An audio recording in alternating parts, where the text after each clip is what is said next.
What is up, everybody? Welcome back to season 16 of the Sandlot Fantasy Football League. We're kicking it off right this year. We're getting the podcast going early. We had our draft last weekend, and we are ready to start. With me, I've got Nick and Hillers. What's going on, gentlemen?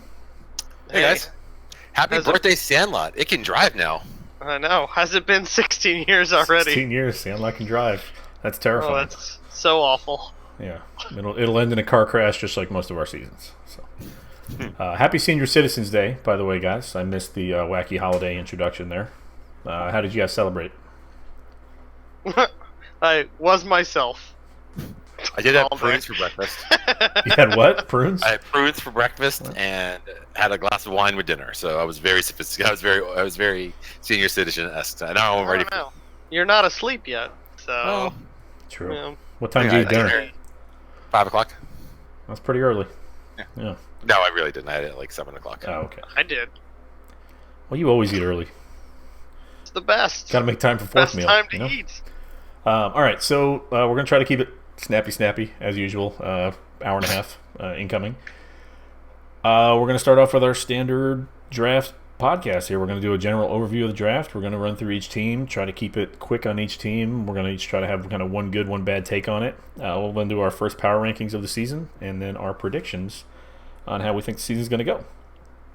That said, let's jump into it. Actually, before we do that, though, I do kind of want to side rail us for a minute and just give a shout out to Andy. Once again, thank you very much for hosting the draft this year. It was a lot of fun. For those of you who did not attend, there was a lot of beer drank and a lot of other things drank as well, and it was a very long night. And other things being liquor. Let's not get weird about it. It was a hellscape of empty bottles the next morning, though. It really Yeah, was. so I mean, to be clear, it was like, whoa, that's a lot. Like, hey, it was Keith Richards. Yeah. We threw a plastic football around in an homage to athleticism. We did, and we played some lawn bolo. Also known as Polish horseshoes or ladder ball. That's what it is. Okay. Lawn bolo. But yeah, anyway, just want to give a shout out to Andy once again. Thank you for Absolutely. Yes, you were an impeccable host. Much appreciated. Apologies for destroying your basement. And plumbing. And the smell that it probably lingers to this day in your house. Yeah. There were a lot of people not awake yet. Might still be asleep down there for all we know. Has anybody seen Roscoe? All right. So yeah, let's get into the draft a little bit, kind of an overview here. I think we all kind of have an idea of how the draft's going to go. We've been through a lot of these. Anything stick out to you about this draft? We'll start with you, Nick, as far as how this draft compares to other ones that we had.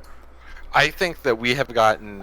I can't remember what exact year that we started doing the auction draft, but I can say that this is probably. I think we've said this a lot, year after year by now, that the drafts are getting better and better, and there's less and less talent available left in the draft. Like the team, like you look at our teams right now. And I know the one thing that Merrill harps on a lot. And sorry if I'm stealing a little bit of your thunder here. I got a lot of thunder. Steal away. Cool. My whole life is thunder. There was very little money left on the table this year as opposed to previous years, which means that we were all spending our money, and only on a couple of occasions did it look like somebody went all in on a player that they really they just spent the money just to spend the money because they could. It was all the money that was spent because there was a bidding war going on for that player. So it looked like a lot of people budgeted their money a lot better this year, and in turn it reflects in the quality of the rosters pretty much up and down the league this year. So it's really fun to be in this kind of league now where even looking at the free agency pool right now, it's like, oh, there's very little left out there, when as opposed to towards the end of the draft, people were still looking at each other saying, there's still a lot out there. But it seems like by the time everything wrapped up, that's something people say when the dregs come. I mean, that's the thing people say. It's still good. It's still good. Right. This is something you hear at the end of drafts. There was still some players left out there. There's still some players out there that I'm surprised didn't get picked up. But by and large, there was towards the end, even at the very end, it's like, oh, I didn't know that person was still out there. I'm glad that person got picked up. So for sure. Now that Pillars. Similar but corollary point is I felt like in previous years there was a known top target that you knew was going for $60+ and would have a furious bidding war with 3, 4, 5 people in on it, at least early. until the upper tiers.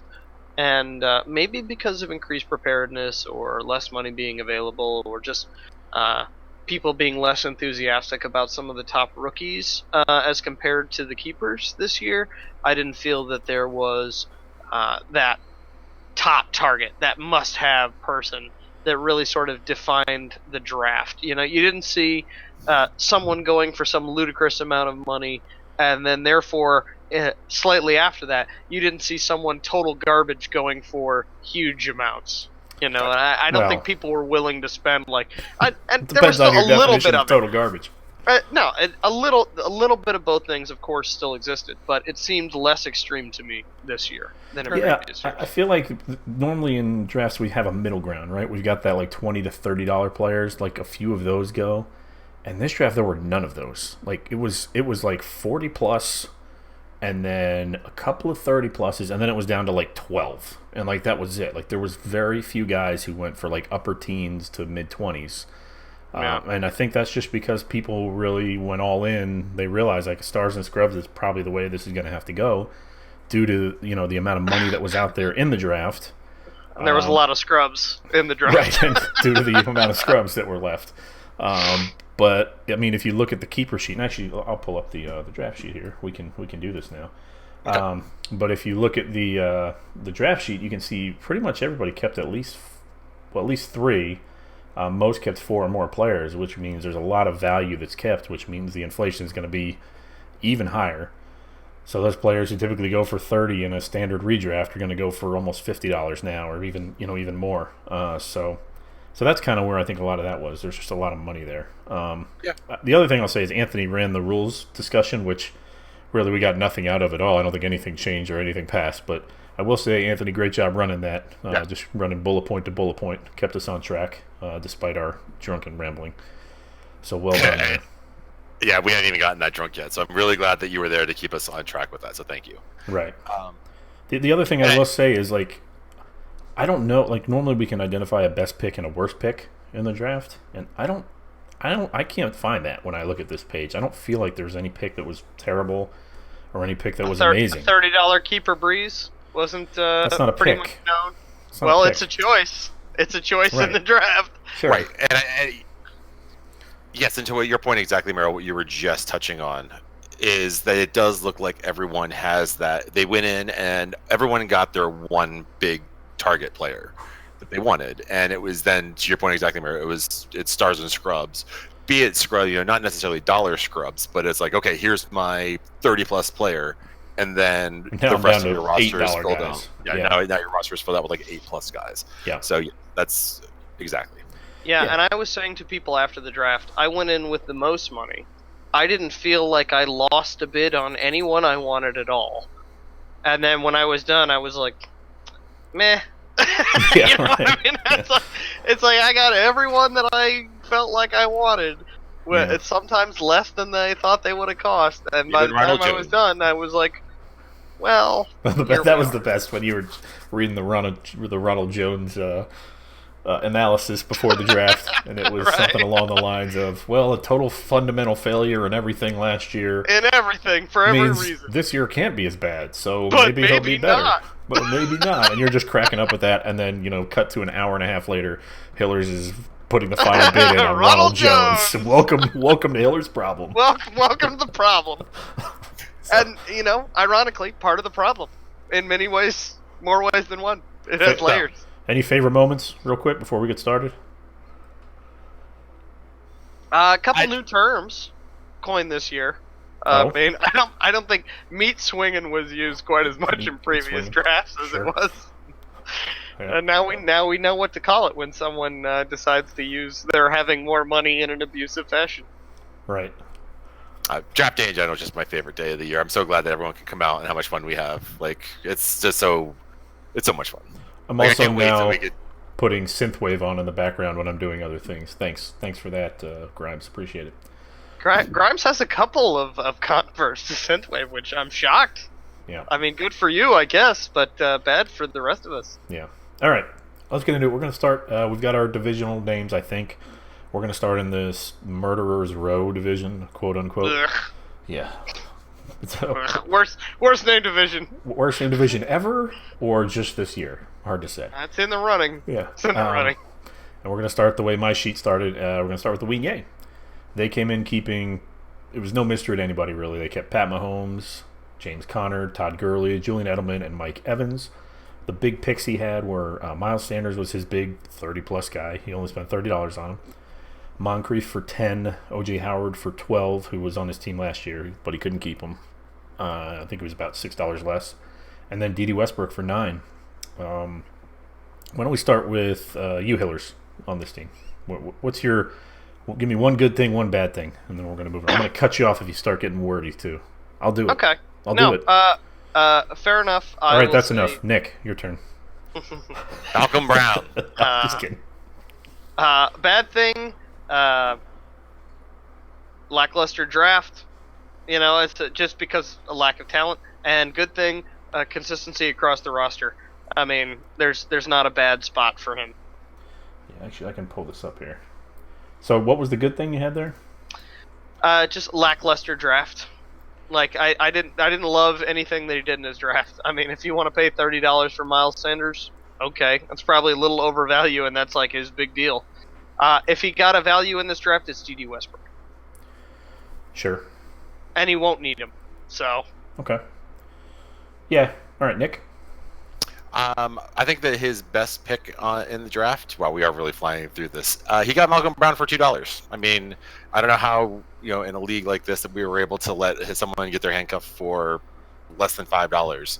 He probably opened the bid at $2, and that was where it stood. So, well, no, that one's on me. I opened it at $1, and he said $2, and then nobody wanted to follow up. So. Gotcha. Well, still, I mean, good for him for able to lock that down and be able to manage his roster there towards the end to be able to get that pick for $2. Handcuffs can be expensive. Yes, they can be. I can speak to that. And I think that generally, like, as he has a pretty good team in general, that was just my favorite standout pick from his draft. Classic example of a team that has been doing drafting for a while and didn't do anything to really butcher his team during the draft. Sure. Yeah, I think good thing for me, I would say, is depth. That's really all he needed coming into the draft. He had a really solid core, so he just needed to get some guys to kind of fill in the gaps. And, he got that. He's 4 deep at running back, just to kind of emphasize that. The worst thing, I think, is he maybe overspent on tight end. He spent $22 total on tight ends, which seems like a lot. You spend $12 on O.J. Howard, and then you followed up by 10 on Vance McDonald. I guess you could start both of them. But with his wide receivers, I don't know that he's going to want to do that. So, maybe he's looking to deal one. We'll see. At this point, it's pretty early. Who knows? Somebody could get hurt, and it'll look like a genius move. But if I had to nitpick, which was kind of what we're doing here because it's such a good team, that's kind of where I would go. Okay. Yeah, that's fine. I agree. Move on to the Dad Dicks. Sure. All right. Dad Dicks came in with keepers of Le'Veon Bell and David Johnson. Rinse and repeat from the last 5 years. Odell Beckham Jr., who he traded for last offseason, and DeAndre Hopkins, who I forget how he got. Don't need much after you've got those guys. I think he came in with Hopkins. I think he's had Hopkins forever. He has, yeah. He's had him for a while. I just can't remember how long or whatever. Anyway, his big picks, Tevin Coleman at $31, Hunter Henry at $13, and quarterback combo of Tom Brady and Matt Ryan for $3 and $8, respectively. Nick, looking at this team, what do you feel like the best thing about it is? And maybe if you can find something bad about it, that'd be good too. I mean, there's honestly, again, much like Andy's team, there's really nothing bad about this team. His strongest asset is obviously, well, I don't know if it's obviously, but his strongest asset on this team is David Johnson. He walked in with a team that was already pretty good. He ran into some bad luck last year with Le'Veon Bell getting hurt, or with Le'Veon Bell holding out. I think David Johnson was hurt for a little while, and we'll see what happens. He was just on the Cardinals this year. Yeah, he was just the Cardinals. Yeah, he's just going to get cardinaled up. Yeah. I mean, there's very little. Like Danny's was always been one of our stronger drafters as well. So again, nothing really. There is no standout pick. I don't see any standout pick here. Okay. Anything bad? Yeah, no. The only thing I would question is his quarterbacks, because I think that even for his quarterback play is going to be the biggest thing, and it's just because even how deep the quarterback is. I think walking in with Matt Ryan. I mean, granted, I'm the one saying that, right? Tough words from the Kirk Cousins we're and no nitpicking, backup though, right? owner. Yeah, I'm nitpicking. That's fine. I will say, I think Matt Ryan was not only on Roscoe's championship team last year, but I think he was the second overall QB last year. Matt Ryan is a very sneaky top 5 quarterback. Yeah. Pretty consistently. Yeah. But, when you pick him, you're like, Matt Ryan? I don't know. Maybe that could be it, too, because I know that when I had him for that 1 year for $1, when I just sort of started this whole, I only need one quarterback strategy, like, he was the number 1 quarterback, and I was like, Matt Ryan's solid. There's nothing exciting about it. There's nothing wrong with your team. He's no Kirk Cousins, I'll grant That's right. you. That's what they say. He is no Kirk about Cousins. Matt Ryan. Hillers? Good thing, studs. His studs are incredible. They're awesome and they're scary and everyone's scared of them. The bad thing, risk. I would say that beyond his starting 2 running backs, it's looking a little dicey. And with Odell Beckham on a new team, and Deshaun Jackson not getting any younger, and Golden Tate suspended, like you're taking on some level of risk there. That if you lose enough games, even if they're early on, could endanger a championship run, especially in his division with Winye, who is another excellent team. Yeah. Best thing for me, we're going to go to the running backs here specifically. We'll start with the worst thing. I'll start with the best thing. We'll say Jalen Richard. I love that guy. I love Jalen Richard. I know there's a lot of good on this team, so I'm not going to just repeat, David Johnson's good at football. Well, no one was going to take that point from you. Jalen Richard, he's the ultimate flex running back. You can plug in there, maybe get you 7-8 points on a desperate week. Good PPR guy. He's going to catch a lot of passes. Might even end up being the third down back in Oakland. We'll see. But I like that pick a lot for $1. That's the main reason, because it's just $1 at the end of the draft. Gotcha.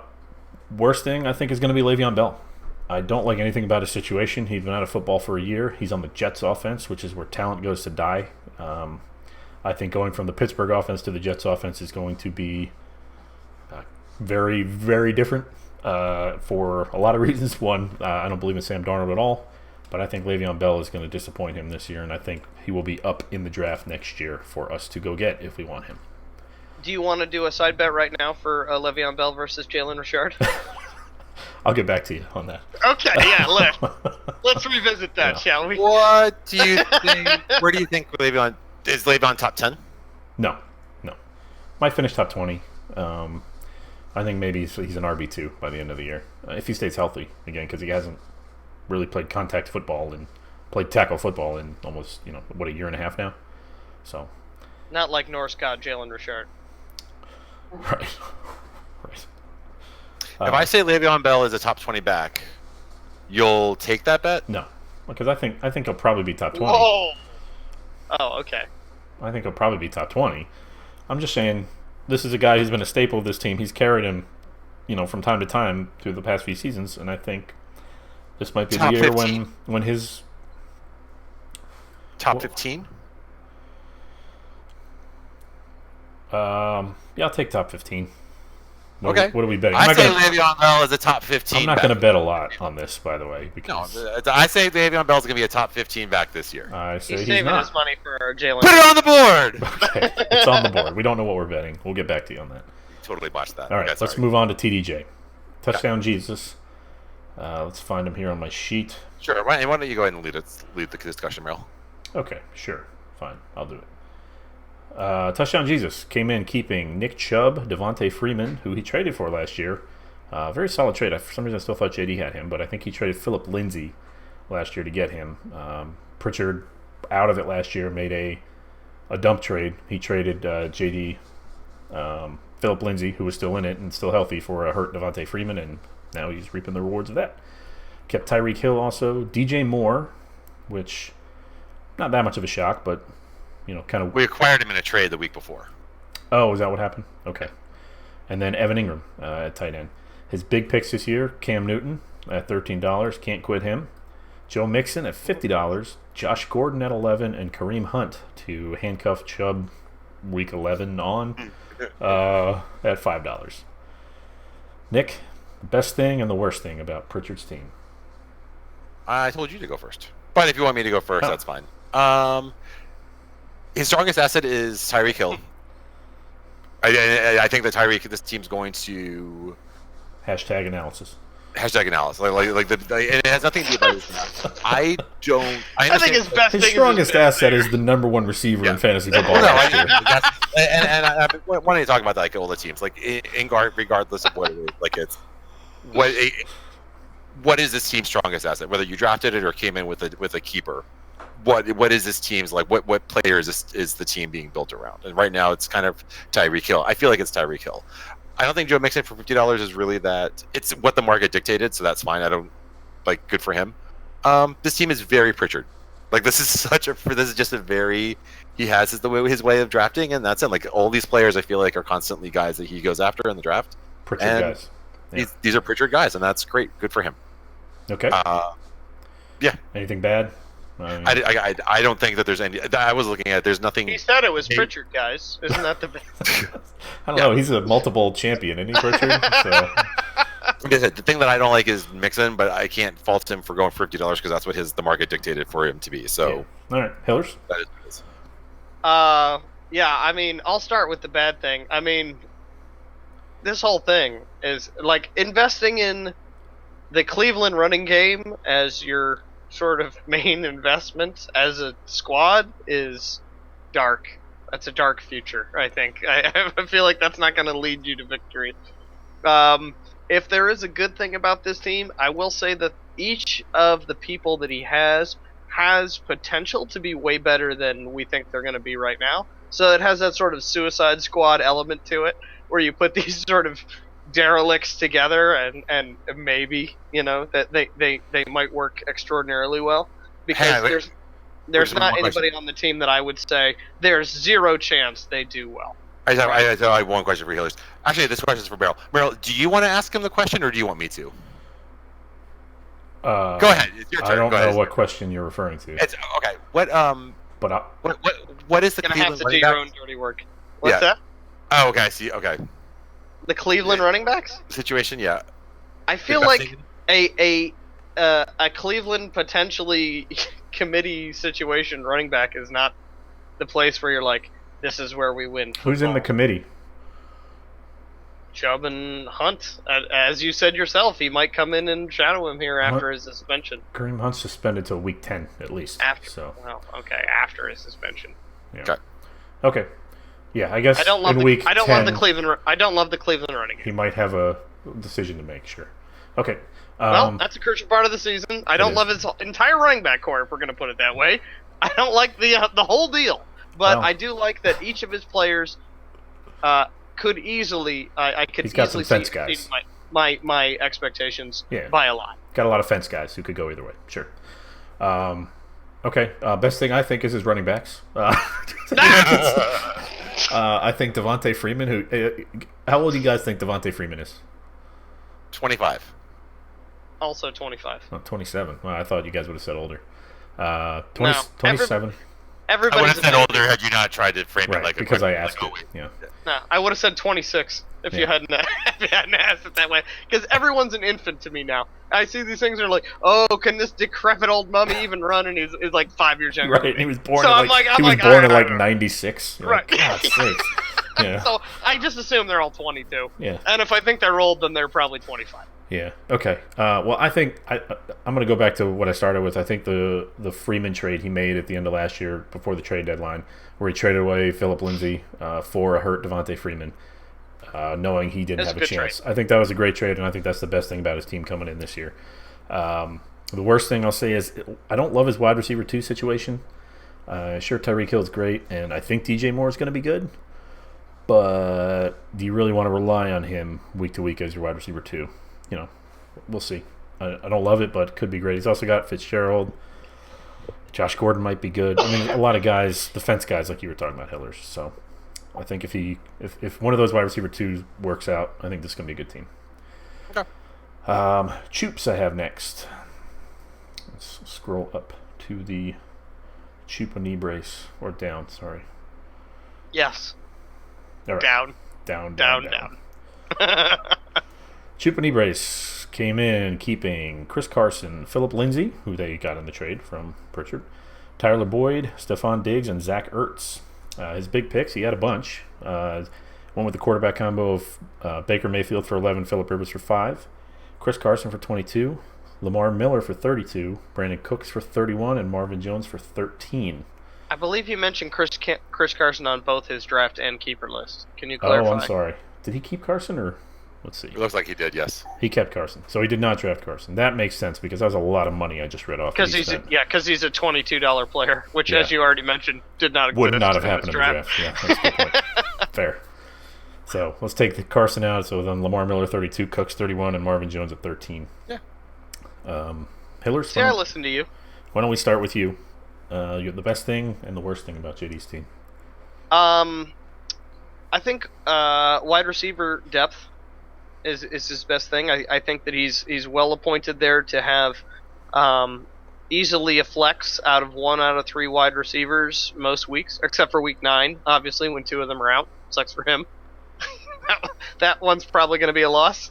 But I think he's good enough in quarterback, tight end, and running back, which is not amazing. It's kind of a weak spot for him, and that would be my weakness for him is his running back core. There's no stars and scrubs. There's no slot in 3 people. No, it's 2 flagship, guys. No flagship guy. Yeah. You got Carson, and I guess he's thinking Phillip Lindsay or Lamar Miller, but I can't see both of those guys being all that serviceable throughout the season. Nick? I like his team. I think his team's solid up and down. I think he had a great draft. This is probably JD's. It looks like JD's finally picked up how to navigate an auction and how to do well with it. I think that he did a really good job with this. He came in with some money. He spent a lot of the money. He spent what? What's the best? What's the best thing? I like Miller. I mean, he got Miller for 32. Was my favorite pick. I like that he got Miller. That's my favorite. What's the worst thing, or what concerns you about this team, if anything? Nothing. Okay. Nothing stands out as a concern. Okay, I will say. I'm trying to think of the store, and I've been trying to think of this for a while. Nothing stands out as a concern? You think he's going to be the champion? You think there's nothing on this team that'll bring it down? I think that there's nothing. I think that the draft is a time where you build a team that's not going to lose. I think that you need to build. You can't win the fantasy league in the draft, but you can definitely lose it. And no one so far that we've mentioned has done anything to draft a team that's lost a championship game right now. Everyone has a solid team that they have their flyers, they have their solid picks, they have a roster that they can work with. Go from there. Okay. Good thesis, Mike. I'm trying to think of the store. I've been trying to think of this for a while when I was looking at JD's team. It's like, I don't know if it'd be like the Walmart or the Kmart of teams, because if you look at JD's team, the most expensive player he has is $32, Lamar Miller. Like, this is a team that is built on just value, kind of, I don't know if it's knockoff guys or non-brand name guys, right? This team is built so consistently top to bottom. Like, there's no major expensive or flashy guys, kind of like you said. You're the cheese curls of teams, right? He's like the meh, he didn't spend any money, which kind of goes to what Nick said about top to bottom. It's pretty solid, right? He's built a solid roster, but at the same time, you look at it and you're like, meh. It's kind of like whatever. I will say, he's kind of slowly, we always say this about JD's team, it's boring, but I feel like every year he's building, and he's building a contender. I think he made the playoffs last year for the second time ever in this league. So he's kind of building a core of players here, and he's got a lot of guys. When you have this many cheap guys, some of them, sometimes they just break your way, and you're going to have them as keepers. So yeah, good on you, JD. The worst thing I will say is the RB situation is not great. Kind of echoing what Hiller said. You got Jerick McKinnon, who may or may not play for the 49ers this year, and C.J. Anderson on there. Those are two kind of, we'll see what happens with those guys. And again, I know it's not a big deal. That's the 4th and 5th RBs, though. 4th and 5th RBs. It's the top but you have really Lindsey and Mark Miller for your number 1 and 2, and then you plug in any of your other wide receivers as a flex. Sure. Yeah. Starting lineup, it's a fairly competitive It's team. fine. Yep. I don't think he's going to have weeks where he's putting up 170 points, but I don't think he's going to have weeks where he's putting up 85 points either. He's going to be that middle of the road kind of right around league average, maybe a little higher than league average every week, and you're going to have to put up points to beat him because he's not going to give anything away. I think. Right. That's fair. And a quick note for you guys: if you go to the rosters page, anyone in the acquired column that doesn't have load next to them was a keeper. Okay. Our next team is going to be Mr. Nick Makita's Inappropriate Circumstances. Ooh. It's all he's ever known. Keepers are Zeke Elliott, Darius Geis, Kenny Galladay, T.Y. Hilton, and Travis Kelce. Nick's big picks were Austin Eckler at 17, LaShawn McCoy at 15, Alshon Jeffrey at 24, and Jared Cook at 8. Why don't you go first on this one, Mike? Okay. Nick, you almost spent all your money. I know. You I did did great. spend all my money. Did you? Oh, yeah, you did spend all your money. Good job, man. Yeah. You spent. Oh, I got thrown off because the cap room available said 2. Oh. And then on the draft it said 1. Oh, I've already made some. I might have already to... dropped some players, yeah. Wait, you dropped players? Yeah. Well, he traded a player, traded. That's right. Better not be dropping players. We can't. You can drop players. You better not. Controversy. Bring out the pitchforks. You can drop players. Oh, we can drop. We just can't. Okay. You just can't add. Pitchforks. So I will say, Nick, you did a good job of allocating your money this year. I think that was well done. You didn't kind of wait too long and then get to the end and be like, oh crap, what am I going to spend my money on, kind of thing, which I know you had done in the past. And, not that it didn't work out for you. You were in the championship 2 years ago, so not that big a deal. Everybody left a few bucks on the table this year, I feel like. Not a lot, though. Right. The worst thing, I think, is maybe, and this was before the game last night, but I was thinking RB2 I didn't love. But Darius Geis looked pretty good last night, and I know you guys in D.C., you're probably ready to put him in the D.C. Sports Hall of Fame today. Going to Canton. The way everybody's talking about how he looked last night. No. But I think Geis looks like he might be a guy you can start every week at this point, and hopefully if he stays healthy, he's a guy you can rely on. So, so your worst thing might turn out to be your best thing. So maybe Hillers.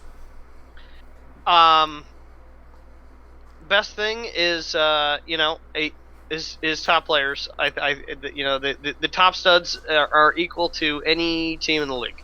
Okay. Zeke Elliott, who's probably at this point going to be starting for Dallas, I think T.Y. Hilton and Travis Kelce, more than good enough to compete. Worst thing, brittleness. If anything goes wrong for this team, it's going to spiral. So not and the weakness on quarterback, although everyone talks about how replaceable they are, and they're probably right, they better be, because you're going to need it real soon. And so if there's any lack of circumstance or fortune for this team, is the weakness. Nick, depth essentially. Nick, coming in, you have a strategy coming in, or you just kind of going for the best values as they came up? I was just going for the best values as they came up. I mean, I know that I've definitely bought into my strategy of only walking out. You don't spend more than $5 on a quarterback, and only get one quarterback, and let the draft be a place where I fill up my roster so I can take it from there.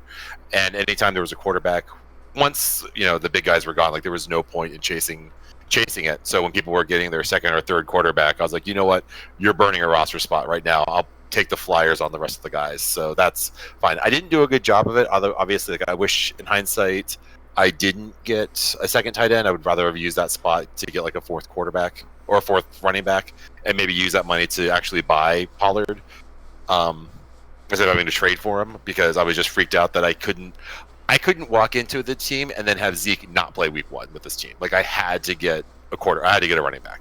And that's why I made that trade. So let's get into that a little bit, the trade that happened.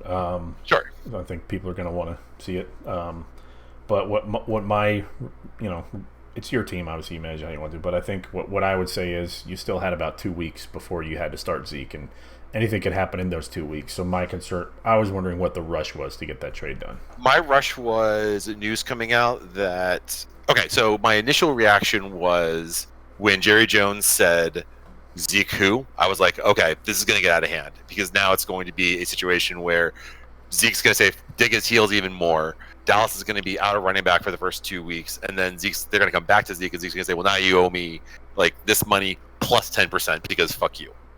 And it was going to get ugly fast, and I did not want to get in a situation where suddenly Zeke's price was going to go higher than what it was going to be right now. And I figured that I tried to buy a little bit lower on Pollard with Hillers. He didn't bite, and then I was actually thinking about it. I was like, you know what? I'll go Galladay for Pollard straight up, and I just happened to check my inbox, and that's exactly what Hillers had sent me, and I was like, you know what? Fuck it, I don't care. I'm doing this. Like, I needed to have that because I couldn't not have that happen, and this was as far as I was concerned, the lowest price that Zeke could have been at this time. Right. Zeke, but Pollard was. That said, I would shift my.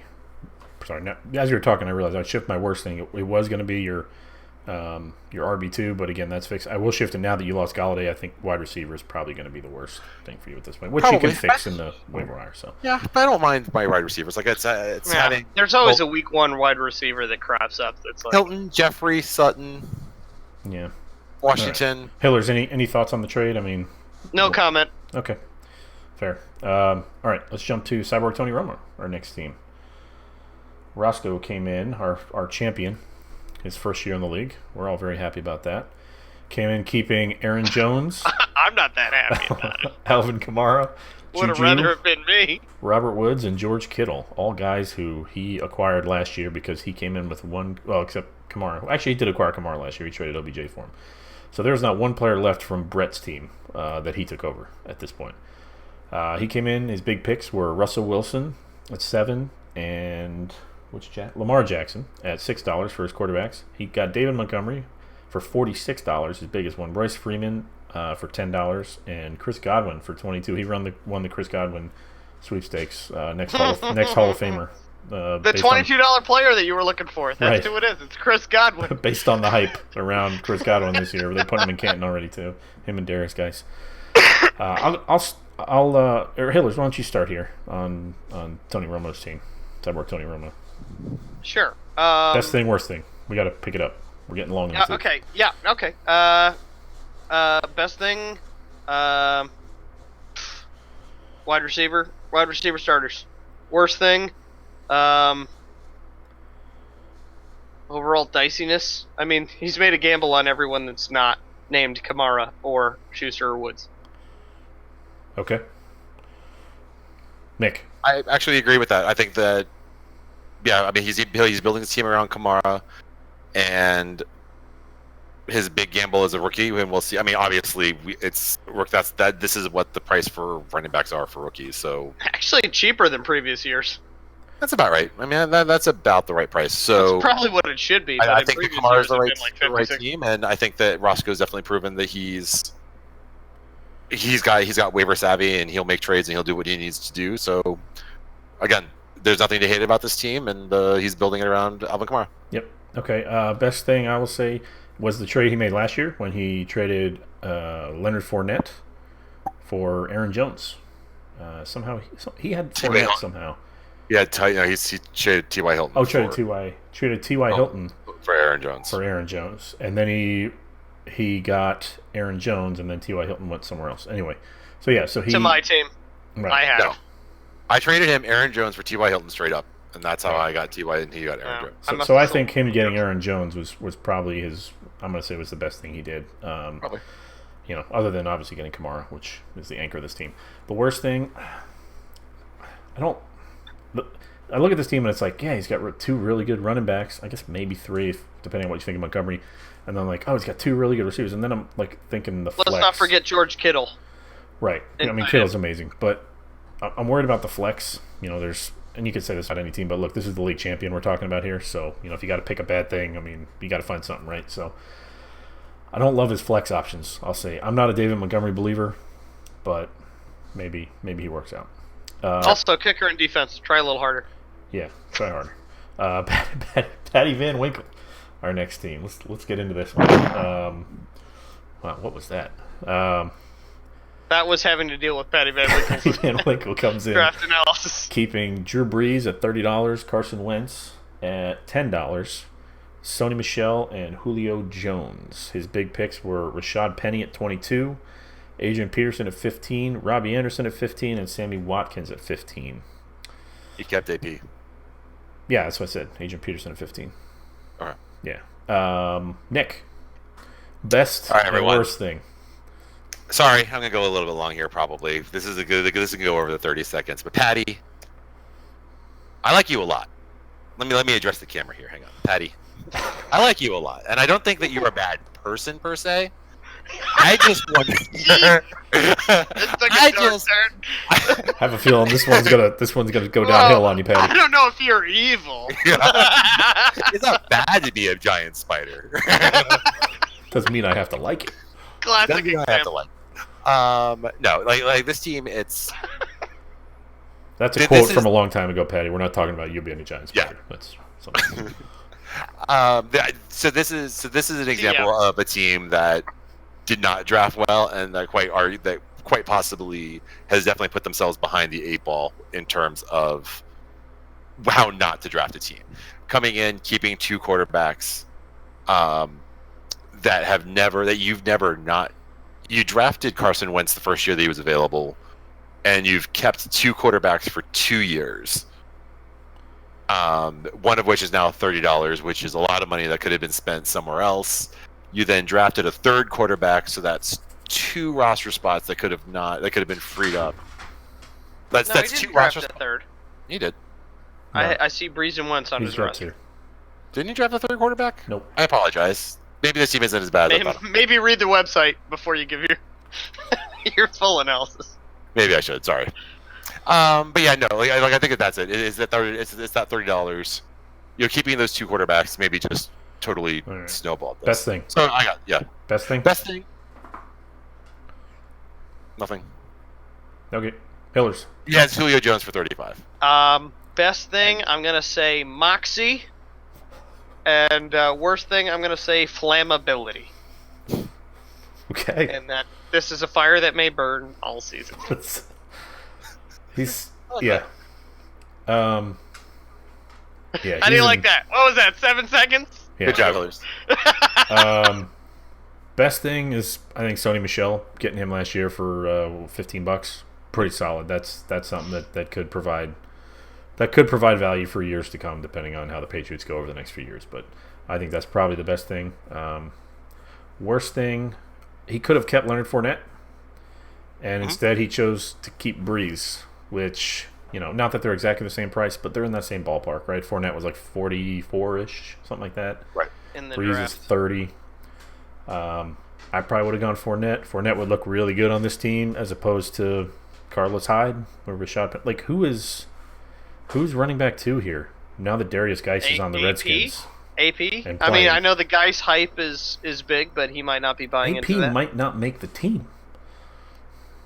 If that happens, Says people preseason. if that happens, then what? Like this team, they're in. Then Carlos Hyde or Rashad Penny.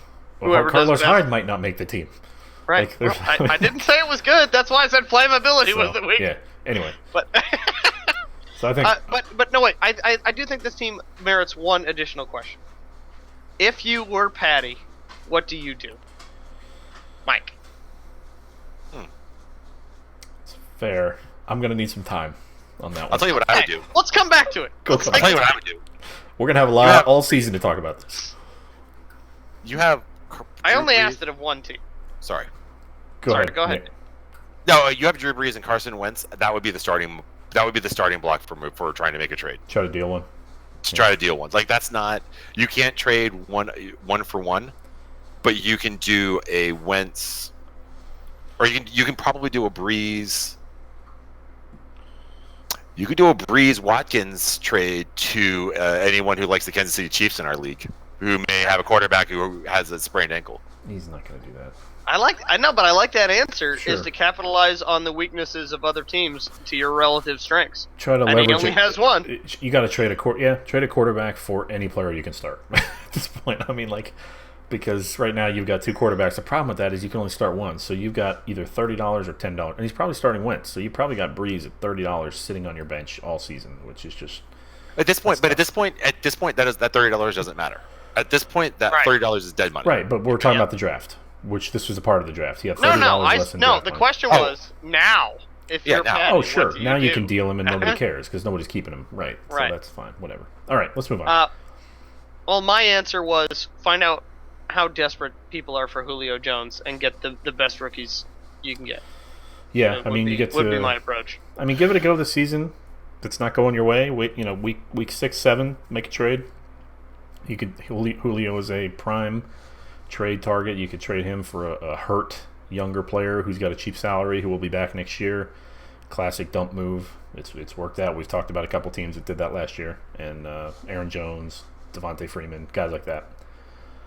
And as always, get on your grind on that waiver wire. Yep. All right, now to the last division, the Why the Hell Nots. We start this with End Zone Bombardment Squad. Anthony came in traded for and kept Marlon Mack.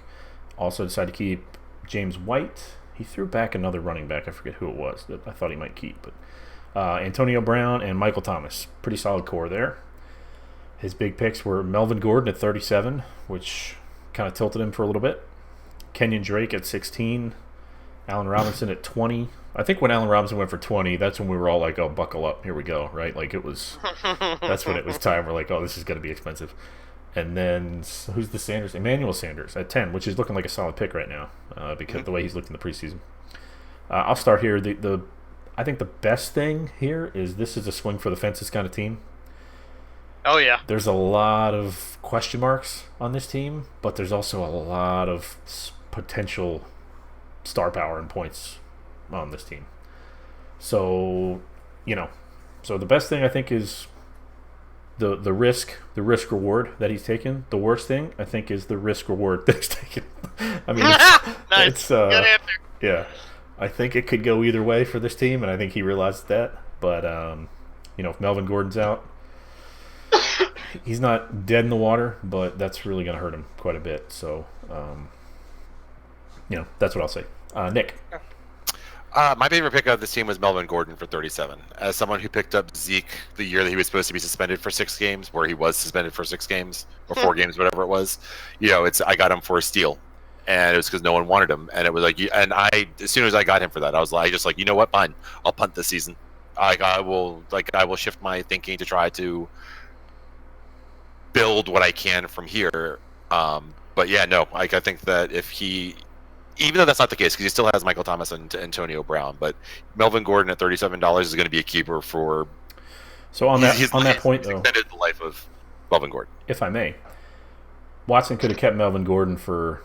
He had him at 31, so he could have kept him for 34 or 36. Would you have done that instead of, say, Tariq Cohen, knowing that you also had Saquon at 64? Right. I would have. I thought that Melvin Gordon was Tariq Cohen available. No, he kept Tariq Cohen instead of Melvin Gordon. I would have kept Melvin Gordon. So you would have spent 64 on Saquon and another 36, so $100 on your top 2 running backs. I'd go the other way. I'd take Tariq. I'd do what Watson did. Yeah. I don't know. I think I don't know. Like on the spot, yes. But this was 2 weeks ago too. Let's keep in mind. Yeah. I would have to if I did that, my entire goal at that point then would be that I have to get Eckler. I have to get Eckler. Yeah. So that would be my only person that I had to get, and I would spend whatever it took to get him. It's tough to spend $100 on 2 running backs when one of your running backs might not play this year, and you already know that. That's a tough situation. I don't know which way I would have gone there. I probably would have thrown Gordon back just for the. I think Anthony is savvy enough as an owner that he could have managed that roster. Yeah, I think that there's a special kind of. Yeah, I think that there's a special kind of owner that can build a team with that kind of strict guidelines, and I think that Anthony could do it. All right, worst thing, Nick? Did you say? Forget. I don't think I had a worse thing. No, I didn't. Right. It was. Oh, yes, I did. Yeah, drafting 3 quarterbacks. This is where I was coming from. You wasted, an entire roster spot on a 3rd quarterback. That's just unnecessary. Yeah. You wasted, or you just if you want to draft a backup quarterback, that's on you. That's not for me, but that's on you. But you burned another roster spot on a 3rd quarterback, and that just seems ridiculous. That's the capital you're wasting. That's the resource you're wasting, right? It's not the money because you didn't spend a lot on him, but it's the roster spot. It's the roster spot that you're risk the risk, and that's the most important. And now he could have had a 6th receiver, maybe even a backup tight end, which also not great, but it's a little more valuable than a 3rd quarterback anyway. I mean, yeah, just real quick, it was Bishop Trubisky for 3, Carr for 4. He nominated Carr because he got him for $1. I think he was just tilted because I think every pick he had, it was like, oh, well, this guy's hurt. No, This guy's out. Like, but at $1, I think you could have easily seen, like, I don't know who I want to pick. I'm sure someone will buy this quarterback. Well, for you don't more than nominate him $1. at that point. but you nominated a quarterback, though. Yeah. Anyway, Hillers. And then no one did. Hillers, best thing, worst thing. Best thing, top talent, man. I mean, in terms of wide receivers, this team is crushing it. It's got excellent quarterback talent. As far as starting lineup, this is going to be extremely scary, even if Gordon doesn't come back. And if he does, we're talking a sure shot playoff team, to my mind. Yeah. Worst thing, risk.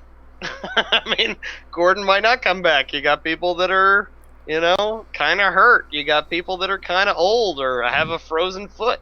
You know what I mean? So there's some level of risk he's taking. Old cold foot. So you're taking some level here. Might not like their helmet and just decide to throw a tantrum. You're taking some level of risk on that does endanger where you're at. I mean, James White as the Patriots running back was exceptional last year in a PPR format, but it's the Patriots. So who the fuck knows? You know what I mean? Sure. No. James White's solid. Okay. The good news is Anthony's good at rolling with the punches. He's pretty even keel. He's real good about keeping things owner mental stability. Mustard, mayo, keeping it right in the middle. All right, we skipped a team. We skipped Assassins. Apologies to Watson. He's in the last division. Watson came in. I say that because I went back and I was looking. I was like, where is what happened with Melvin Gordon there? Watson came in keeping Watson. Deshaun Watson, Saquon Barkley, Tariq Cohen, Hey-o. Tyler Lockett, and Mike Williams. That's a lot of guys for not that much money other than Saquon.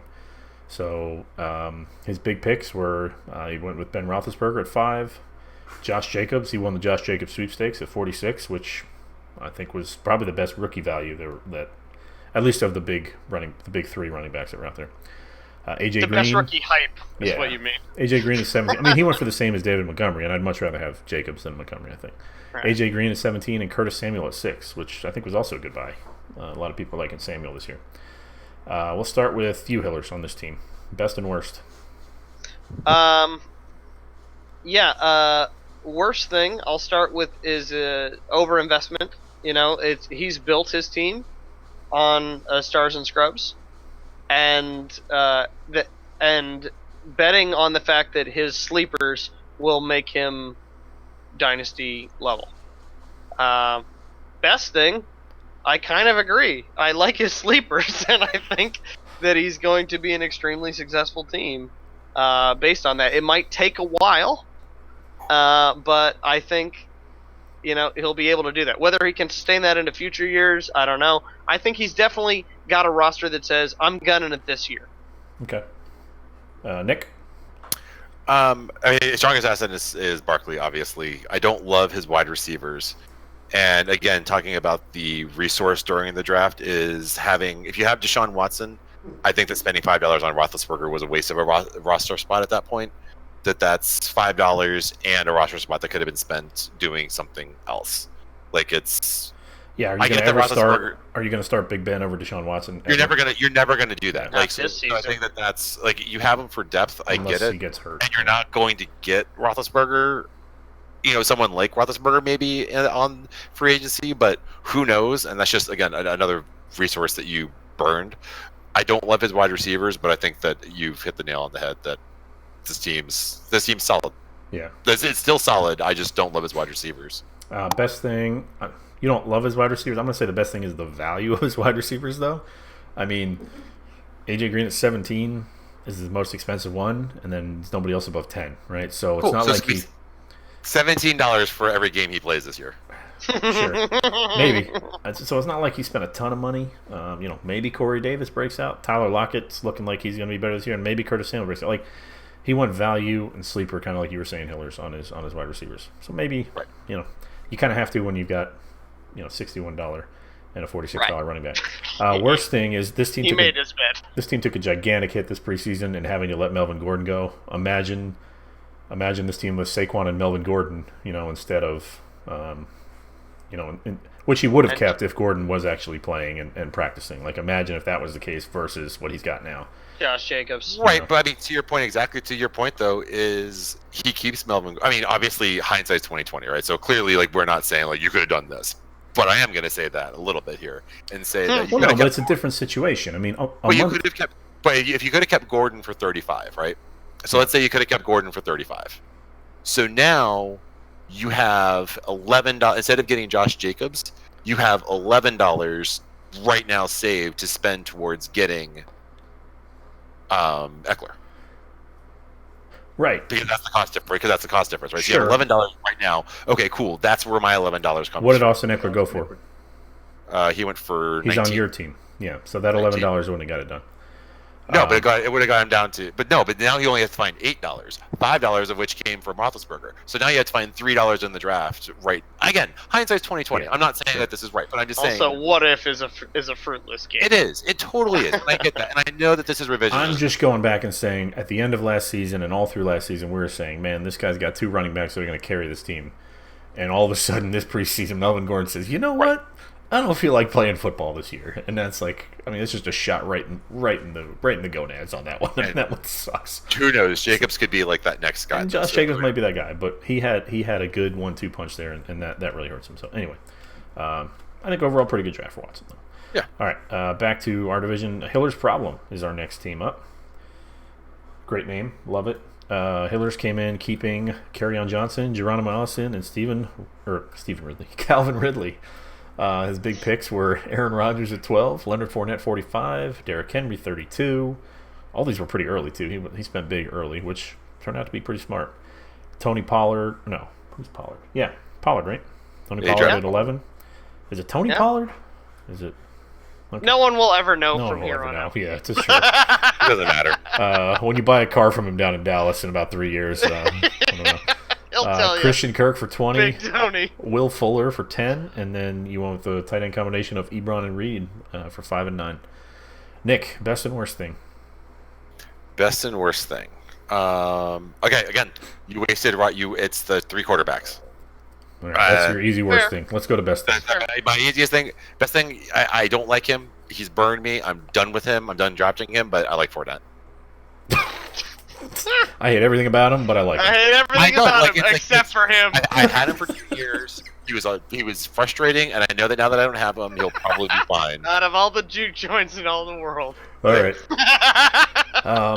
Best thing, Hillers, I'm going to say your early strategy when you just went big early and you spent the money early, because a lot of times those people are a little gun shy to spend the money early, and you can save a couple bucks here and there if you do that. So I think that was smart. I think it got you Fournette at a deal. I think he might have been maybe $5 or $6 more had it been later in the draft. Maybe it was Joe Mixon level at that point. We'll see.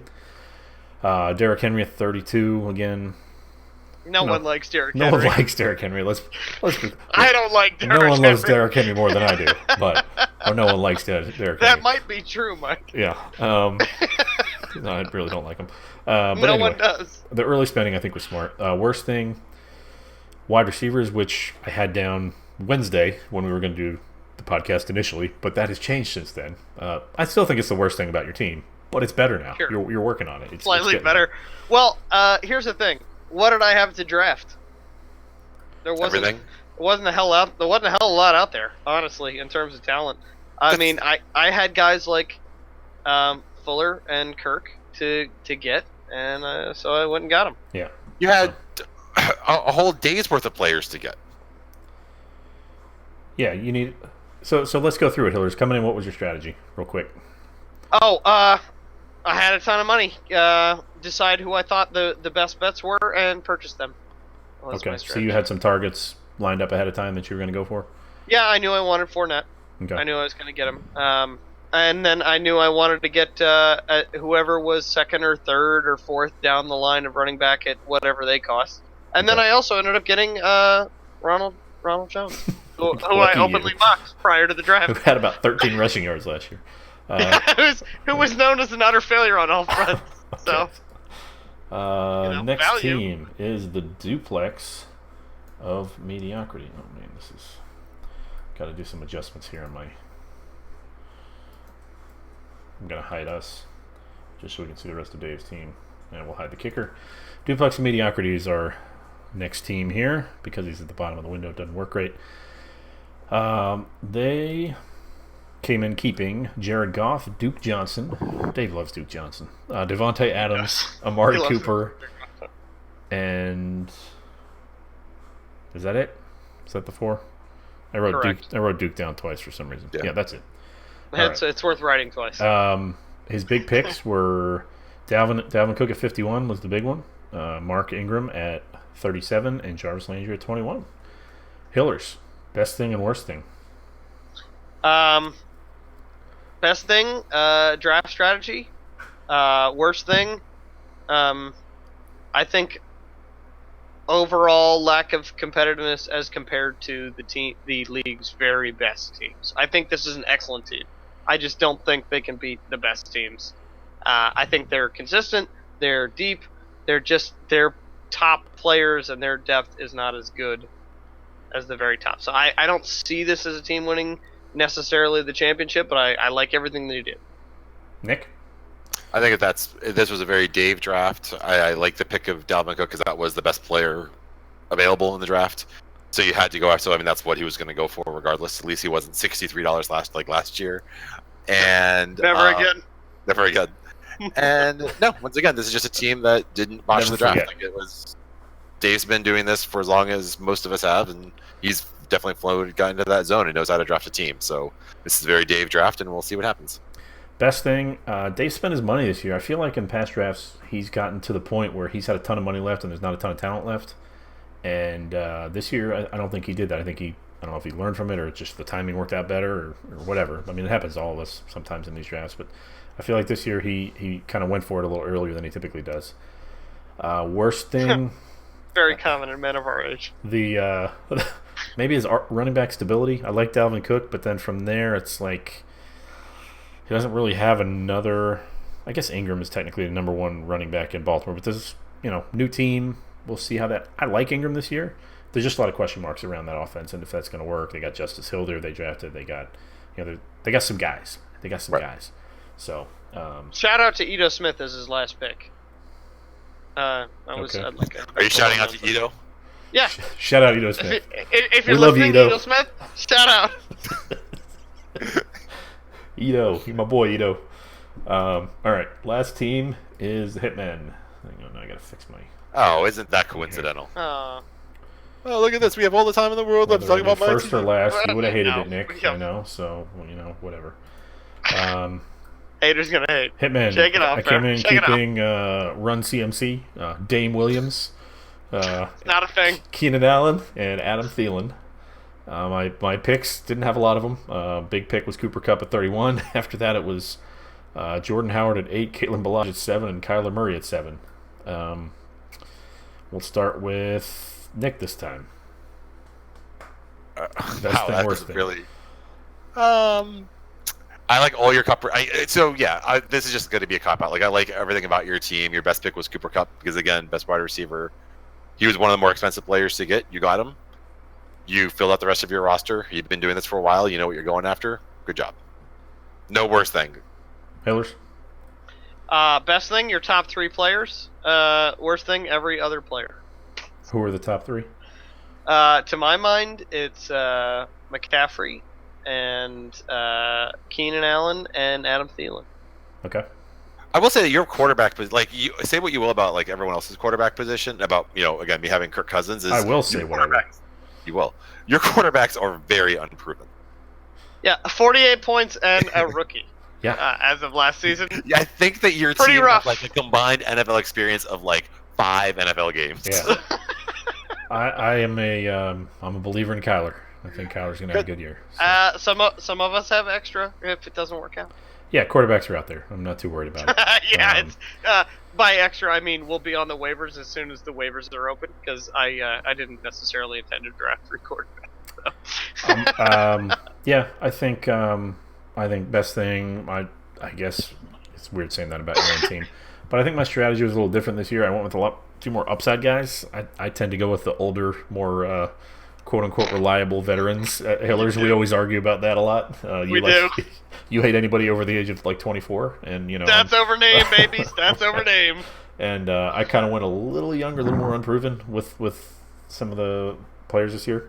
And then the worst thing, of course, kind of goes hand in hand with that is depth. I don't have a ton of it, and that happens when you go with a lot of upside guys and when you don't have a lot of money coming in the draft. I think I had $117 spent coming in. So, and then after you spend 31 on Cooper Kupp, all of a sudden, you got to fill out 11 roster spots with like $50. So you can't do a ton there.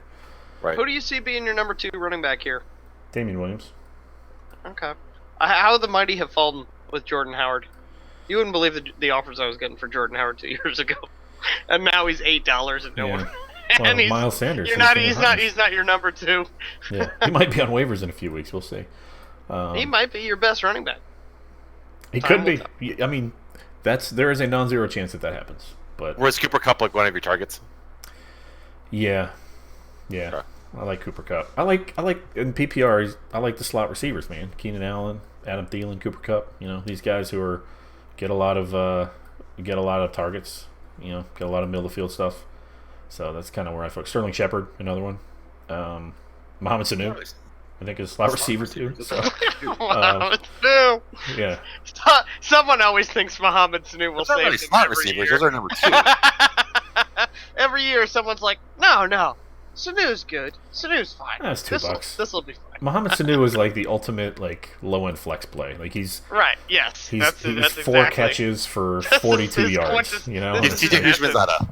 Yes, Hughes-Mazada. Lock it up. You need somebody to get 4 catches for 42 yards. Mohamed Sanu is your guy. He's bringing home 8.2 points for you every week. We're not going player by player on Merrill's roster. What other bits do we have before we wanted to close up? Power rankings next. Okay, I'll blame you. All right. Let's start at 12 and work our way back, starting with Nick. All right. 1, 2, 3, 4. Okay, so I have at 12, bring up the rear end, Patty. 11 EBS, 10 Hillers, 9 Assassins, 8 me, 7 Choops. Hillers. Okay. Quite different, except for the bottom where I also had that. And then we're gonna be unanimous there. Right. Yeah. Okay. So 11, I had Pritchard. 10, myself. 9, I had the Choops. 8, I had the Hitmen. 7, I have Assassins.